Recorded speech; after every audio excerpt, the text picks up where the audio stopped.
জাতীয় নির্বাচনের দেরি হলে জনগণকে সঙ্গে নিয়ে তা আদায় করা হবে বলে হুঁশিয়ারি দিয়েছেন বিএনপির vice chairman doctor Asaduzzaman Ripon. শুক্রবার জাতীয় প্রেস ক্লাবে প্রতীকী যুব সমাবেশে তিনি কথা বলেন।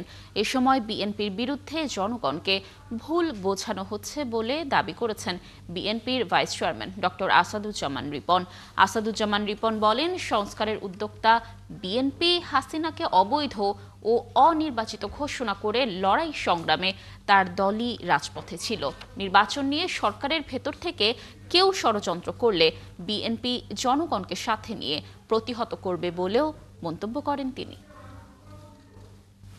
কিছু কিছু রাজনৈতিক দলের তরফ থেকে, এমনকি নতুন একটি রাজনৈতিক দল যারা গত কিছুদিন আগে দল তৈরি করেছেন, তারা বলা শুরু করেছেন এই সংস্কার প্রস্তাবের শুরু থেকেই নাকি বিএনপি বিরোধিতা করছে।